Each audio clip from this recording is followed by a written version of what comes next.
তারপর যে যে কোম্পানি যেমন বাটা, রূপসা, গাজী, এরকম অনেক রকম কোম্পানি আছে, বিজনেসের কোম্পানি।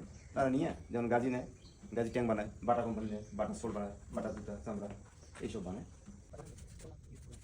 রাবার থেকে আমার বাগান থেকে কষ সংগ্রহ করার পরে আমরা এই ট্যাঙ্কির মধ্যে দিচ্ছি। দেওয়ার পর এখানে যত কিছু কষ দিই আমরা অত কিছু পানি দিই, দিয়ে অ্যামোনিয়া অ্যাসিড দিই, দিয়ে এটা মিক্সার করি আমরা। মিক্সার করিয়ে তারপরে এই সাপোর্টিং প্লেটগুলো আমরা বসে দিই। বসে দেওয়ার পরে আজকে দিলাম, আগামীকাল সকাল 7টার সময় প্লেটগুলো উঠাবো। উঠার পরে এই পার্ট বাই পার্ট জমা থাকবে এই রাবারটা। এটা রাবারটা এখান থেকে উঠাইয়া আমাদের এই কেসি থেকে এখানে দেওয়ার পর এই কেসি কাটবো, 4 টুকরা করবো, 4 পিস করি। প্রত্যেকটা পিস আমরা এই মেশিনে দেওয়ার পর মেশিন স্টার্ট দেবো, এই রুলিং হয়ে ওই দিক দিয়ে বাইরে হবে। বাইরে হওয়ার পরে ওখান থেকে আমরা এই এখানে শুকের জন্য দিয়ে দেবো।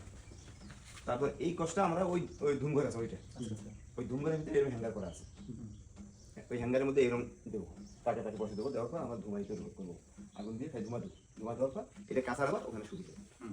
এই পর্যন্ত আমাদের এখানে প্রসেস শেষ। এরপর আমরা ঢাকা হেড অফিস আছে মিরপুর 2 নম্বরে, ওখানে আমরা পাঠাবো, ওরা টেন্ডারের মাধ্যমে সেল দেয়। তারপর যে যে কোম্পানি যেমন বাটা, রূপসা, গাজী, এরকম অনেক রকম কোম্পানি আছে, বিজনেসের কোম্পানি। তারা নিয়ে যেমন গাজী নেয়, গাজী ট্যাঙ্ক বানায়, বাটা কোম্পানি নেয়, বাটা সোল বানায়, বাটা জুতা, চামড়া এইসব বানায়। অন্যান্য কোম্পানি নেয় বার্মি জুতাগুলো, স্যান্ডেলগুলো, ফিতা।